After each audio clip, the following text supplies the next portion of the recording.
Okay, we talked a lot about all the great things that were going on and the boom in the lumber industry and all this. But of course, in human endeavor, what goes up must come down. And that's what happened towards the end of the 1850s here.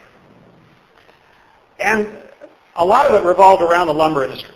We talked about the peak of the lumber industry in terms of volume being there in 1853. Well, as early as 1855, there's little bits in the Toby book that talk about there being, there's fewer lumber merchants in Brighton now. It's just the volume tailed off, and I'd assume there'd be good reasons for that. It's probably the supply was used up. How many trees were there actually?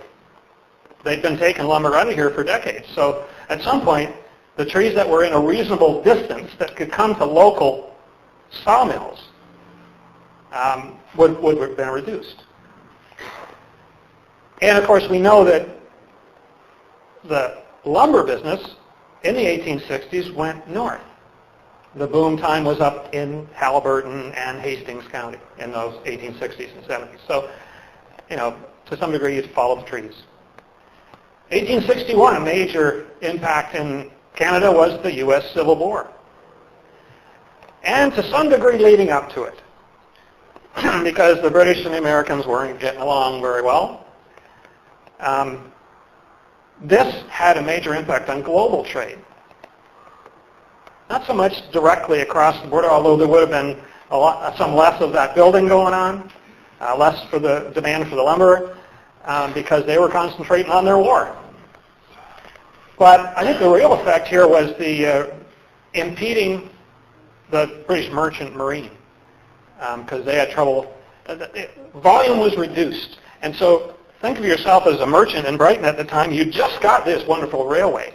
And you were starting to get used to the idea of your merchandise that you got they ordered from Paris and London and New York. They'd start to come reliably. That you knew when it was going to come, what you were going to get. And then all of a sudden now you have several years of war, and that was going to be interrupted. So it would have had some impact on commercial activity in Canada.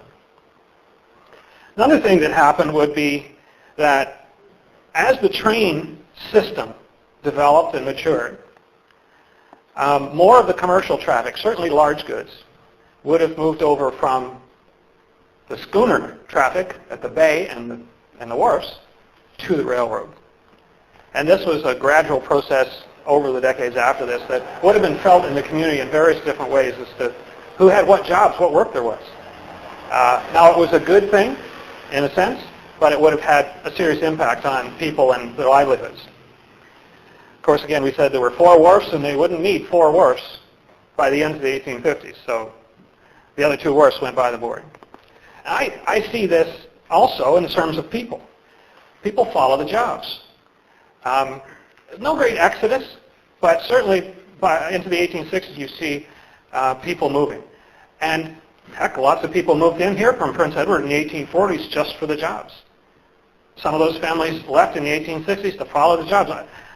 From my genealogy work, I see groups of families up in North Brighton Township, Percy and Cranny, related groups of families, 5 or 6 families. They pick up and go up to Halliburton or to the North Hastings townships where the lumber business was really booming and getting started at the time.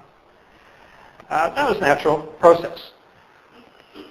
I think the other thing that happened was that Brighton Village would have been growing significantly through these years and would have taken on a larger role in the community as a whole. So now you had an urban experience. You had a developing urban. There were factories starting to be built. It was still very urban, a very rural community, but now you had a balance with urban and rural. So that kind of would have changed some of the social aspects of things and how commercial activity happened. And of course, again, the railway coming in was the center of the traffic system, fed by the roads, and the railway station being a center of that activity in the town. So, I wouldn't call it a recession maybe. I think some pundits today would probably call it a recession time in the 1860s. There were some positives and some negatives, but the boom times of the 50s didn't continue to the degree we saw it then. However, the period has lasting legacy for us. Certainly there's very obvious physical things. We have number 30 highway. I mean, That is the physical lasting legacy that we use every day still. It's changed a lot, but it's still the basic same thing. The route's been changed in various places, still the basic same thing. The railway, of course, changed the community a lot over the years. I think in a general sense you can say it brought the community closer to the world, and that means a lot of things. That has social implications and trade and commerce implications. And it still does to some degree, although the trains kind of run by these days. The wharfs were there for decades afterwards and were used because there was lots of trade and business on the bay, just not to the degree it had been before. And of course, we have our heritage sites, which are really important physical links back into this period. I've mentioned the Grand Trunk Railway Station at Memory Junction, this hall, the lighthouse, Proctor House, and if I could throw in a plug for Codrington, the Codrington Store. On the side of governance, all those changes that were made at the provincial and the municipal level early in the decade really set the stages for the prosperity that happened and the development socially and commercially that happened in this area. All over Ontario, but it really had a positive effect here. It was utilized very well here in terms of incorporation to do these developments and make the improvements. And the other thing, I think, is that, what was the next thing coming up? Confederation in 1867. Well, it took them 10 years to do Confederation. They started talking about it in 1857.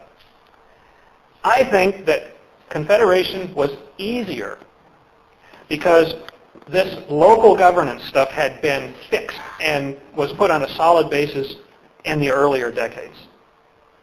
All the other provinces, New Brunswick, Nova Scotia, and Quebec, had the same things at various times in various ways. So all 4 provinces that they looked to bring together in a confederation had solid local governance, so that the politicians at a national level could concentrate on the national, and it was complicated enough as it was. But I think it was important that that progression had happened, the local level and then the federal level. One more thing, and I think this maybe seem to be intangible, but I think pretty obvious.